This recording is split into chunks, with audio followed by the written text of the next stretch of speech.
ಈ 5 guarantee program ನಿಮ್ಗೆ ಗೊತ್ತಿದೆ. ಮೇಯ್ನಾಗಿ ಮಹಿಳೆಯರಿಗೆ ಉದ್ದೇಶ ಅವರಿಗೆ ಅಡ್ರೆಸ್ ಮಾಡಿದ್ವಿ. ಯಾಕೆ ಮಹಿಳೆಯರಿಗೆ ಅಂತ ಇಟ್ಬಿಟ್ರೆ, ಮನೆಯದು ಬಡ್ಜೆಟ್ ಮಾಡೋರು ಯಾರು? ಮಹಿಳೆಯರು. ಅವರಿಗೆ ಗಂಡಸರು ಹೋಗಿ ಎಷ್ಟು ದುಡ್ಡು ಕೊಟ್ಟರು, 10,000 ಕೊಟ್ಟರೆ 10,000ದಲ್ಲಿ ಮಾಡ್ತಾರೆ, 5,000 ಕೊಟ್ಟರೆ 5,000ದಲ್ಲಿ ಮಾಡ್ತಾರೆ, 3,000 ಕೊಟ್ಟರೆ 3,000ದಲ್ಲಿ ಮಾಡ್ತೀರಾ. ಅದಾದಮೇಲೆ ಏನು ಮಾಡ್ತೀರಾ ನೀವು? ನಾನು ನನ್ನ ತಾಯಿ ನೋಡ್ತೀನಿ, ಎಲ್ಲರಿಗೂ ಅವರ ಗಂಡನಿಗೆ ಫಸ್ಟ್ ಊಟ ಕೊಡ್ತಾರೆ, ಮಕ್ಕಳಿಗೆ. ನಮ್ಮ ಫ್ಯಾಮಿಲಿಯಲ್ಲಿ ಅಂತೂ 9 ಜನ ಬದುಕಿದ ಮಕ್ಕಳು, ಟೋಟ್ಲು ಮಕ್ಕಳು 13 ಜನ. ಆ ಎಲ್ಲ ಮಕ್ಕಳಿಗೆ ಕೊಟ್ಟು ಬಾಕಿ ಇದ್ದರೆ ಮಾತ್ರ ತಾಯಿ ಊಟ ಮಾಡ್ತಾರೆ. ಅದೇನಾದರೂ ಊಟ ಇಲ್ಲದಿದ್ದರೆ ತಾಯಿ ಅವತ್ತು ಅವರು ಊಟ ಇಲ್ಲದೆ ಮಲಗ್ತಾರೆ. ಯಾರಿಗೂ ಕಂಪ್ಲೇಂಟ್ ಮಾಡೋದಿಲ್ಲ. ಯಾವುದಾದ್ರೂ ತಾಯಿ ಅಂದರು ಕಂಪ್ಲೇಂಟ್ ಮಾಡೋದು ನೋಡಿದ್ರಾ? ನನಗೆ ನನ್ನೇ ಊಟ ಇರಲಿಲ್ಲ, ನೀವೆಲ್ಲ ಊಟ ಮಾಡಿದ್ರೆ ಹೇಳೋದೇ ಇಲ್ಲ. ಅದು ನಮ್ಮ ಸ್ತ್ರೀ ಲಕ್ಷಣ.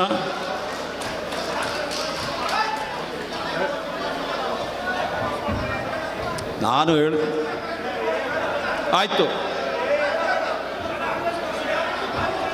ಒಂದು ನಿಮಿಷ ಹೇಳಿ.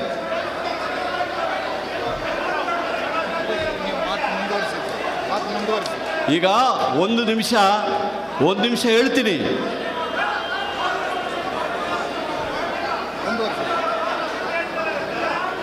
ಹೋಗ್ಲಾ?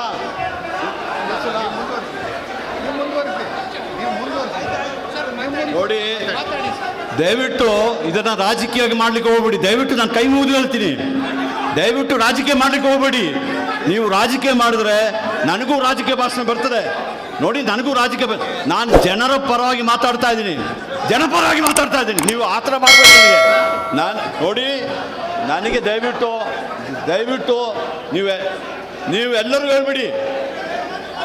ಏನು ಯೋಚನೆ ಮಾಡಬೇಡಿ ಸರ್, ಮಾತಾಡಿ ಸರ್.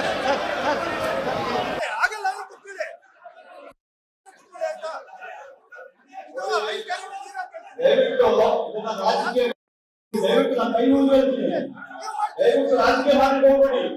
ನೀವು ರಾಜಕೀಯ ಮಾಡಿದ್ರೆ ನನಗೂ ನಾನು ಜನರ ಪರವಾಗಿ ಮಾತಾಡ್ತಾ ಇದ್ದೀನಿ, ನೀವು ಆಟ ಮಾಡಬೇಕು.